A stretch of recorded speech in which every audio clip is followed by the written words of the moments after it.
여러분은 우리가 살고 있는 이 세대를 어떻게 보십니까? 베드로전서 5장 8절을 보면 베드로가 근신하라 깨어라 너희 대적 마귀가 우는 사자와 같이 두루다니며 삼킬 자를 찾나니 라고 말하는데, 저는 지금 이 세대가 바로 그런 세대가 아닌가 생각을 합니다. 세상이 점점 더 악해져 가고 있습니다. 옛날 같으면 말도 안 되는 일들이 아무렇지 않게 일어나고 있습니다. 또한 반복되고 있습니다. 성경에 보면 마지막 때에 일어날 일들에 대한 말씀이 나옵니다.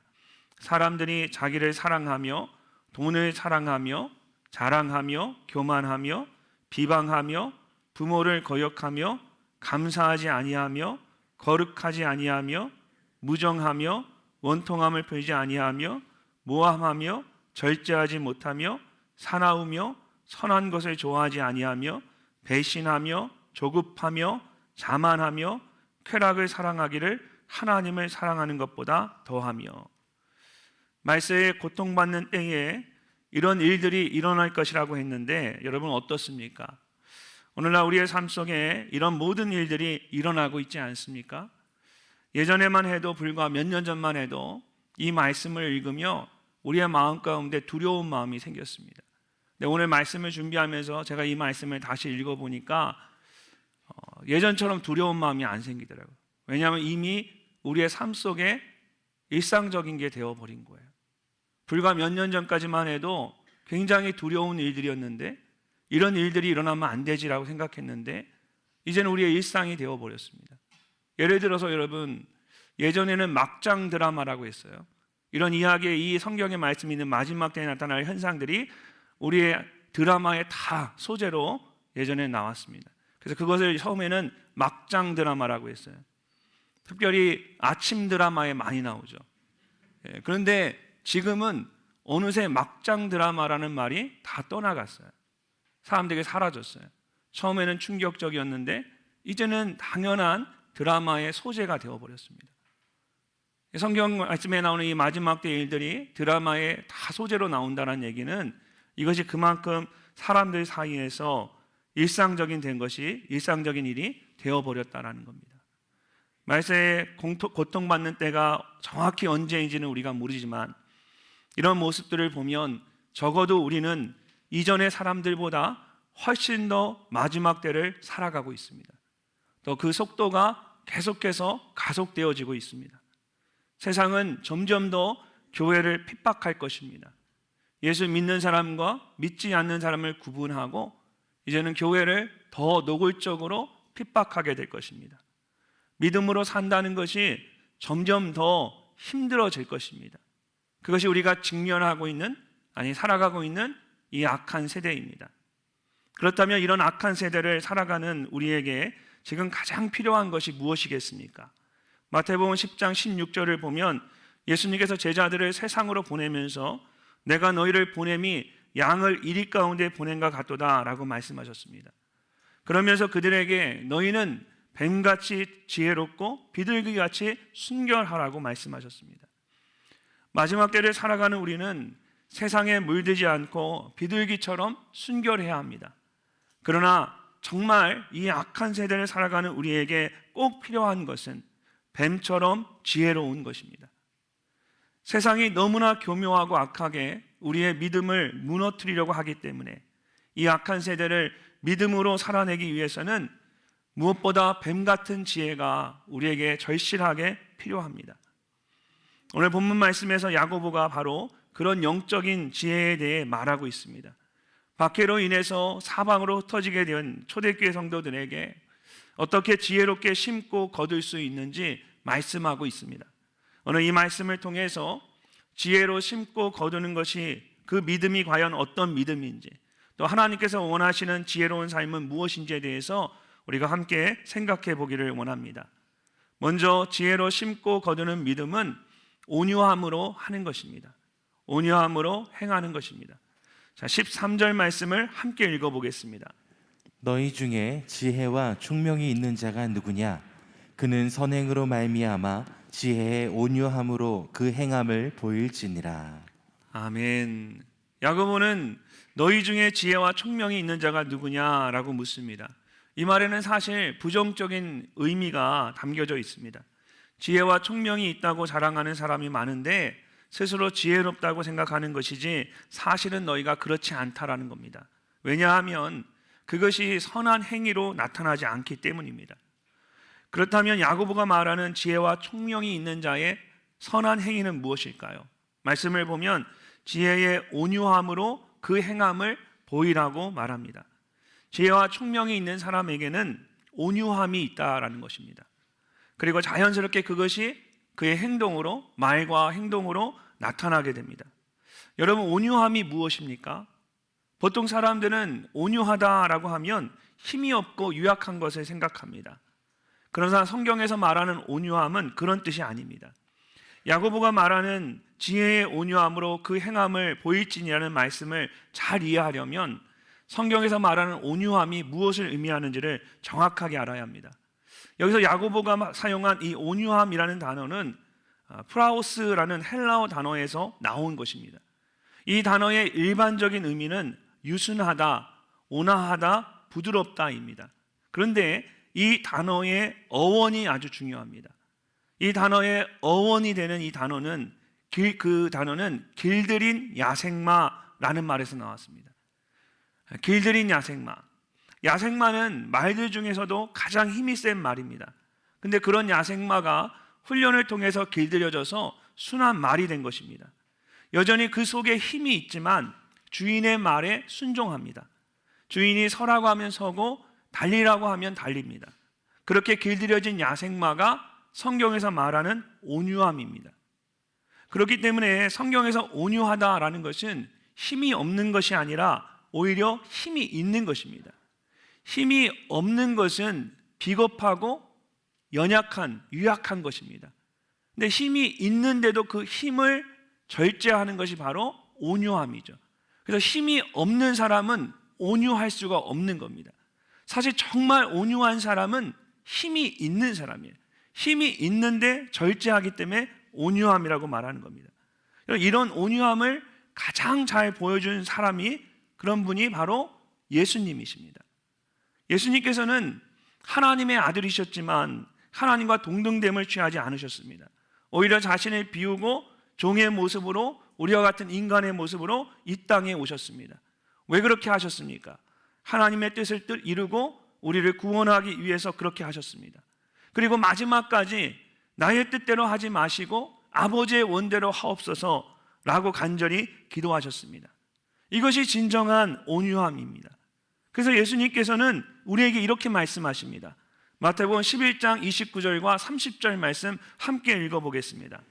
나는 마음이 온유하고 겸손하니 나의 멍에를 메고 내게 배우라. 그리하면 너희 마음이 쉼을 얻으리니 이는 내 멍에는 쉽고 내 짐은 가벼움이라 하시니라. 아멘. 여러분, 온유한 자가 되기를 원하십니까? 예수님께서는 나의 마음이 온유하니 내게 배우라고 말씀하셨습니다. 어떻게 하면 온유한 자가 될 수 있을까? 여기저기 헤매며 다니지 마시고 예수님께 배우는 여러분이 되시기를 바랍니다. 마태복음 5장에 나오는 산상수훈의 말씀에서 예수님은 온유한 자가 땅을 기업으로 받을 것이라고 말씀하셨습니다. 목소리가 크고 힘이 센 사람이 아니라 결국 온유한 자가 땅을 차지하게 되는 것입니다. 저도 사실은 온유한 자가 아닙니다. 예전에 결혼 초기에 제 아내가 저에게 누가 될지 모르겠지만 당신하고 함께 사역할 사역자들은 정말 힘들겠다라고 했던 적이 있습니다. 했었던 적이 있습니다. 제가 그때는 정말 20대 후반에 30대 초반에 굉장히 이렇게 샤프하고 깐깐했습니다. 살도 지금보다 훨씬 20년 전에 날씬하지 않은 사람이 누가 있겠습니까? 그죠? 그래서 그때는 굉장히 말랐다고 느낄 정도로, 그러다 보니까 사람들이 보기에 제가 좀 날카로워 보였고, 또 저는 그때 이제 젊으니까 얼마나 이렇게 혈기가 있고 의지가 있고 또 생각이 자기가 최고인 것 같이 생각하잖아요.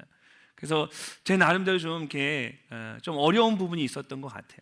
근데 하나님께서 유학 생활을 하고 목회를 하면서 정말 하나님 은혜죠. 하나님이 제 모난 부분을 다 이렇게 다듬어 주셨습니다. 여전히 모난 부분이 많지만 하나님이 이렇게 많이 다듬어 주셔서 그 모난 부분이 잘 드러나지 않도록 해주셨어요. 여러분도 가정이나 직장에서 이렇게 살아가다 보면 서로 의견이 다르고 하나로 모이는 그런 과정들이 힘들 때가 있는 것처럼, 이런 목회를 하다 보면 가끔 그런 일들이 있습니다.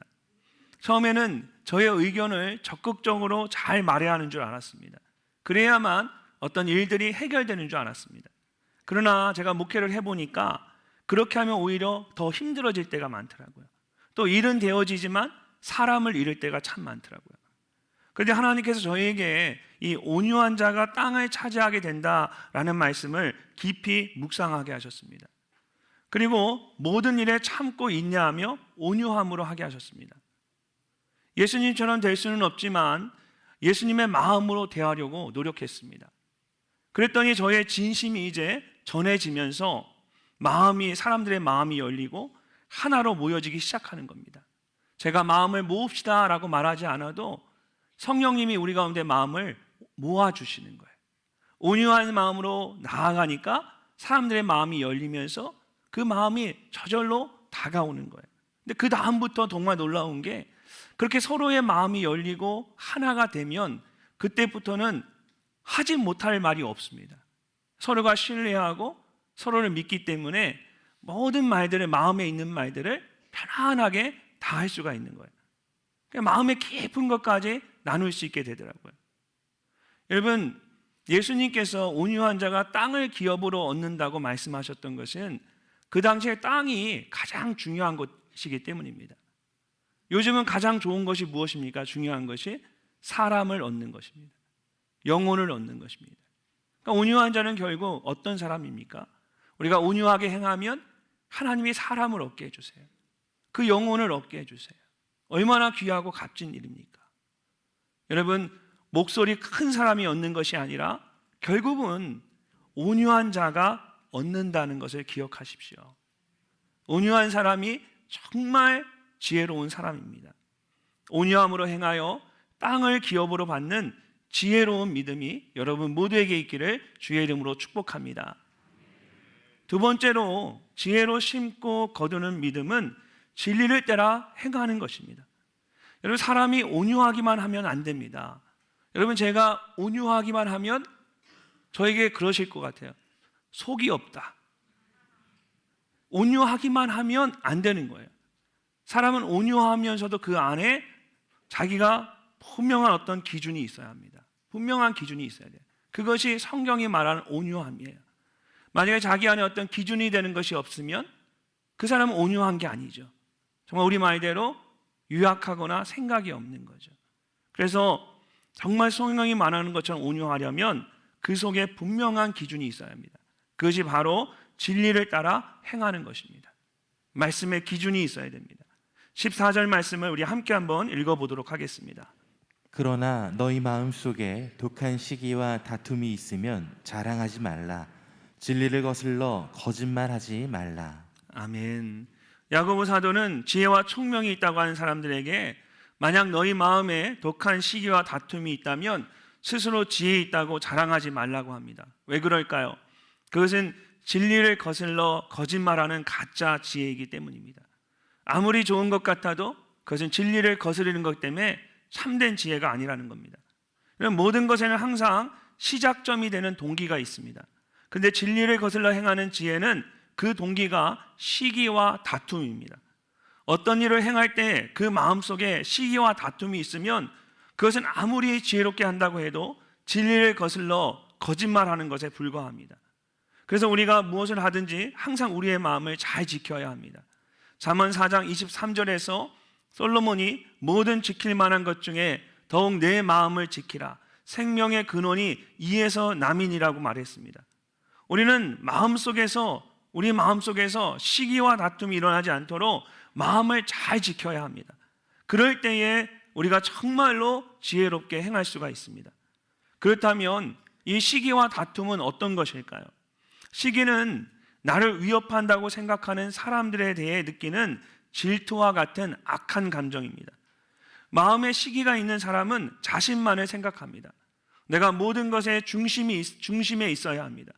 그래서 나의 영적인 나의 영역을 위협하는 사람이 있으면 누구든지 시기의 대상이 됩니다. 그렇기 때문에 야고보가 이것을 그냥 시기라고 말하지 않고 독한 시기라고 말하는 것입니다. 다툼은 selfish ambition이라고 해서 이기적인 욕망을 말합니다. 우리가 가진 개역개정 성경에는 그냥 다툼이라고 되어 있는데 사실 이 단어는 이기적인 욕망 또는 이기적인 야망이라고 하는 것이 맞습니다. 그래서 새번역 성경은 경쟁심이라고 되어 있고 현대인의 성경은 이기적인 욕망, 공동번역은 이기적인 야심이라고 되어 있습니다. 마음에 독한 시기가 있으면 반드시 상대와 경쟁하려고 하고 상대에 대해 악한 마음을 가지고 적대시합니다. 사람들을 내 편과 네 편으로 나누고 패를 만들어서 자기의 이권을 지키려고 합니다. 어떻게 해서든 자신의 욕망을 채우려 하고 야심을 이루려고 합니다. 감사하게도 우리 교회에는 이런 모습을 보지 못했지만 여러분이 속해 있는 직장이나 세상 사회 조직 안에 이러한 모습이 얼마나 많습니까? 이런 사람에게는 남에 대한 배려나 겸손함을 기대할 수 없습니다. 자신의 이익, 자신의 목표, 자신의 명예, 오직 자신의 것에만 관심이 있습니다. 야고보는 이런 사람들에게 자랑하지 말라고 경고하고 있습니다. 그들은 스스로 지혜가 있다고 생각하지만 지혜가 없기 때문입니다. 지혜가 없는데도 지혜가 있는 것처럼 자랑하기 때문에 진리를 거슬러 거짓말하지 말라는 것입니다. 이런 거짓된 가짜 지혜에는 세 가지 특징이 있습니다. 15절과 16절 말씀을 함께 읽어보겠습니다. 이러한 지혜는 위로부터 내려온 것이 아니요 땅 위의 것이요 정욕의 것이요 귀신의 것이니 시기와 다툼이 있는 곳에는 혼란과 모든 악한 일이 있음이라. 아멘. 시기와 다툼이 가득한 지혜는 위로부터 임하는 지혜가 아니라 세상에 속한 지혜입니다. 그래서 여기에는 세 가지 특징이 있습니다. 먼저는 말씀을 보니까 땅 위의 것이다 라고 말합니다. 땅에 묶여 있다라는 뜻입니다. 그래서 세상의 지혜를 가진 사람은 항상 이 땅의 것만 생각하고 자신의 것만 생각합니다. 세상이라는 작은 감옥에 갇혀 있는 것입니다. 두 번째로 이런 세상의 가짜 지혜는 정욕적입니다. 인간의 타락한 본성을 그대로 드러냅니다. 모든 것을 육신의 욕망을 따라 보고 판단합니다. 그러니까 이런 세상의 지혜가 내놓는 해결책은 모두 인간적일 수밖에 없습니다. 세 번째로 이런 세상의 지혜는 귀신의 것입니다. 조금 과한 표현인 것 같지만 그만큼 그것이 악하다라는 것입니다. 하나님으로부터 나오는 것이 아니라 마귀로부터 나오는 것이기 때문입니다. 사단이 가룟 유다의 마음속에 예수님을 팔아넘길 악한 생각을 넣은 것처럼 이것은 마귀가 주는 생각입니다. 이렇게 진리를 거스리는 거짓 지혜는 결국 두 가지 결과를 초래하게 됩니다. 16절 마지막에 말씀하고 있는 것처럼 혼란과 악한 일만 가득하게 하는 것입니다. 사람들을 갈라놓고 파괴하고 혼란에 빠지게 만듭니다. 자신의 이기적인 욕망을 채우기 위해서 다른 사람을 상처 입히고 죽이는 악한 일을 하게 됩니다. 그러므로 우리는 진리를 거슬러 행하는 거짓된 세상의 지혜를 부러워하지 말고 참된 진리이신 하나님의 말씀을 더 사랑하고 사모해야 합니다. 우리는 처음부터 하나님의 형상대로 지음을 받은 존재입니다. 진리의 말씀으로 우리를 낳았다라고 말하고 있습니다. 그렇기 때문에 우리는 진리 안에 살아가야 합니다. 진리를 따라 행하는 것이 가장 지혜로운 것임을 알고 매일매일 말씀을 읽고 묵상하십시오. 그렇게 진리의 말씀을 따라 성령님의 인도하심을 따라 행하는 여러분 모두가 되시기를 주님의 이름으로 축복합니다. 마지막으로 지혜로 심고 거두는 믿음은 화평으로 하는 것입니다. 오늘 말씀을 다 준비하고 나서 제가 제목을 바꾸고 싶었어요.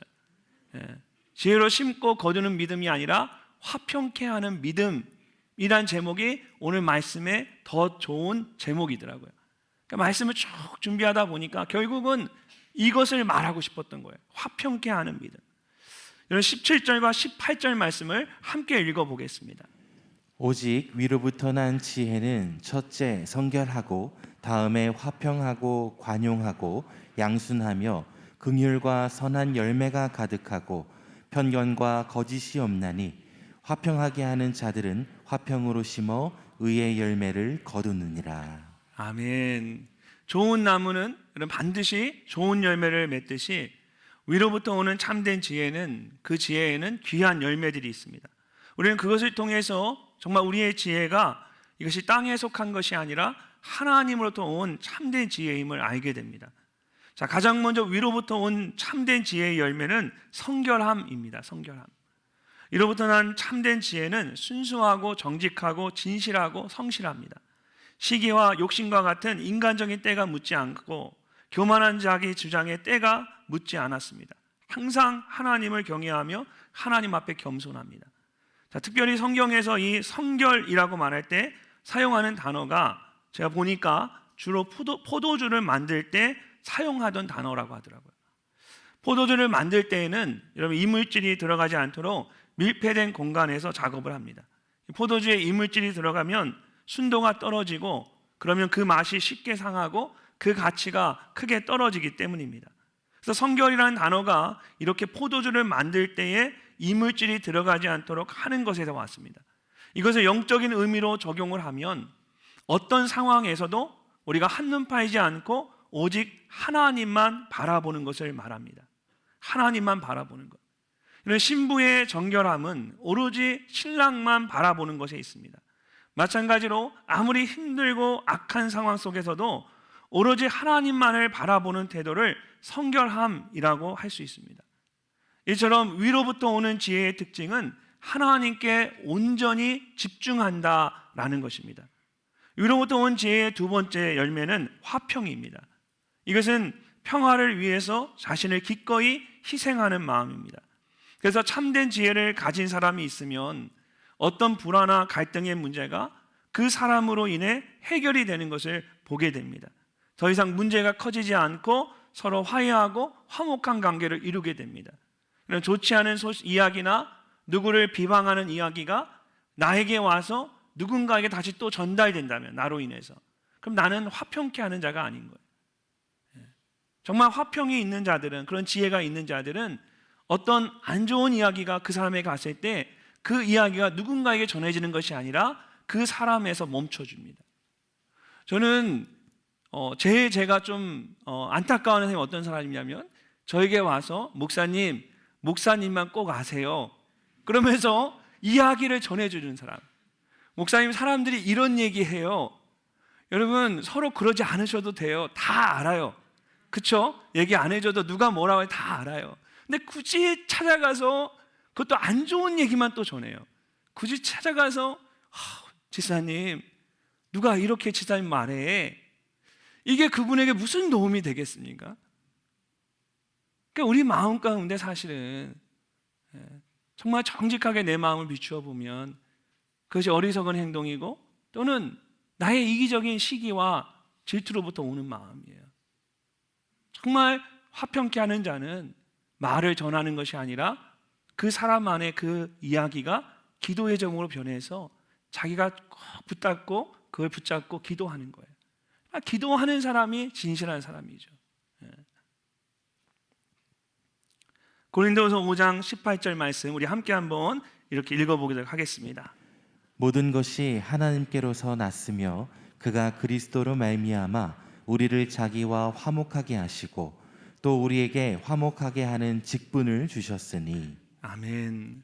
하나님께서 우리를 구원하신 이유는 우리에게 화목하게 하는 직분을 맡기기 위해서입니다.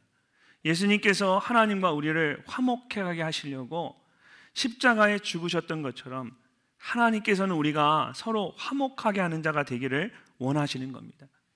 그렇기 때문에 우리가 가는 곳마다 화평케 되는 일들이 일어나야 합니다.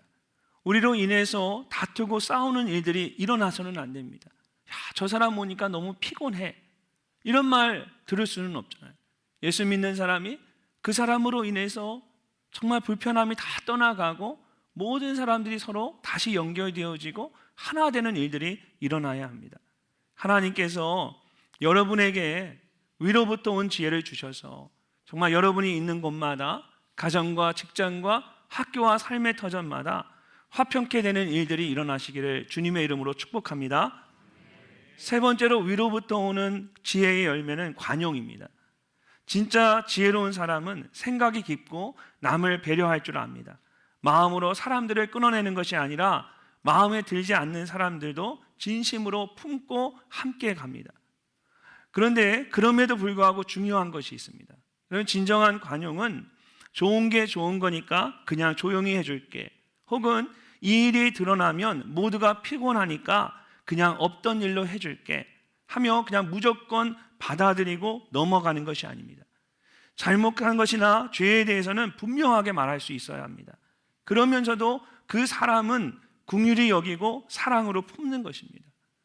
우리가 그렇게 할 수 있는 것은 에베소서 6장에서 말씀하고 있는 것처럼 우리의 싸움이 혈과 육을 상대하는 것이 아니라 공중의 권세 잡은 자들과 어둠의 세상 주관자들과 악한 영들과 영적 싸움인 것을 우리가 알기 때문입니다. 이런 그 사람 안에 있는 이 죄를, 악한 영을 미워하는 것이지 그 사람 자체를 미워해서는 안 됩니다. 그 사람이 그런 악한 행동을 하게 되는 근본적인 그 안에 있는 공중의 권세 잡은 자들, 악한 영들을 볼 수 있어야 됩니다. 그래서 그것이 죄라는 것을, 그것이 옳지 않다는 것을 분명하게 말해주면서도 그러기 때문에 그 사람은 진심으로 사랑하고 그 사람은 끝까지 붙잡아 줄 수 있는 겁니다. 이것이 성경이 말하는 관용입니다. 오늘날 사람들이 성소수자에 대한 얘기를 많이 합니다. 여러분, 교회가 침묵하는 것만이 잘하는 것은 절대 아닙니다. 교회가 그 사람들을 품고 사랑해야 합니다. 근데 그것을 하나로 보시면 안 됩니다. 그 사람을 사랑하는 것과 그 사람에게 있는 그 죄됨에 대해서 말하는 것은 다른 겁니다. 교회는 그것이 하나님이 세우신 창조의 질서에 어긋나고 하나님 보시기에 죄라는 것을 분명하게 가르쳐 줄 수 있어야 합니다. 그러면서 그것이 영적 싸움인 것을 알고 그 사람들을 정말 사랑으로 품어줄 수 있어야 합니다. 그것이 이 시대의 교회가 가져야 할 관용의 모습입니다. 또 양수는 기꺼이 양보하는 것입니다. 참된 지혜를 가진 사람은 다른 사람의 이야기를 함부로 무시하지 않고 잘 들어줍니다. 하나님의 말씀에 귀를 잘 기울이고 듣기 때문에 다른 사람의 말에도 귀를 기울이고 잘 듣는 것입니다. 무엇보다 하나님께서 우리의 기도에 귀를 기울이시고 들어주시는 것처럼 우리도 다른 사람의 말에 귀를 기울이고 들어줄 수 있어야 합니다. 또한 진짜 지혜로운 사람은 긍휼과 선한 열매가 가득합니다. 다른 사람을 용납하고 받아들일 뿐만 아니라 고통 가운데 있는 사람에게 먼저 손을 내밀어 도와주고 선을 베풉니다.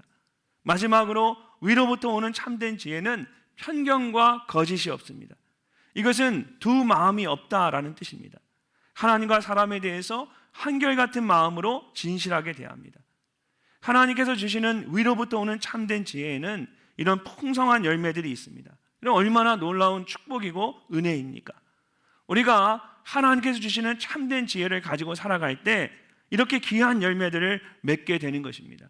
자, 그런데 이 모든 것들이 가지고 있는 한 가지 공통된 특징이 있습니다. 그것은 화평케 한다라는 것입니다. 그래서 마지막 18절 말씀을 보면 야고보가 이것을 마지막으로 다시 한번 강조합니다. 화평하게 하는 자들은 화평으로 심어 의의 열매를 거두느니라. 아멘. 하늘로부터 난 지혜에는 성결과 화평과 관용과 양순과 긍휼과 같은 선한 열매들이 가득하고 편견과 거짓이 없습니다. 그런데 이러한 풍성한 열매들을 통하여 궁극적으로 해야 하는 것은 화평하게 하는 자가 되는 것입니다.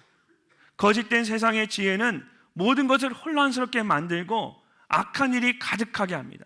그러나 하나님이 주시는 참된 지혜는 모든 것을 화평하게 하고 하나님의 뜻에 맞는 의의 열매를 맺게 합니다.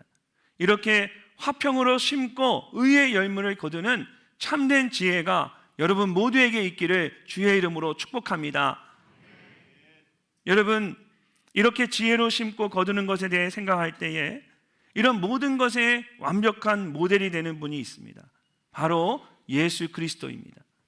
예수님께서는 이 땅에 계시면서 지혜로 심고 거두는 것이 무엇인지를 직접 삶으로 보여주셨습니다. 그러므로 우리가 예수 그리스도를 닮아갈 때 우리도 예수님처럼 지혜로운 삶을 살 수 있는 것입니다. 예수님처럼 온유함으로 행하고 진리를 따라 행하고 화평하게 하는 여러분이 되시기를 바랍니다. 그럴 때에 하나님께서 여러분에게 이 악한 세대를 온전히 살아낼 수 있는 참된 지혜를 주실 줄로 믿습니다. 그 지혜를 가지고 매일의 삶을 믿음으로 살아내는 여러분이 되시기를 주님의 이름으로 축원합니다.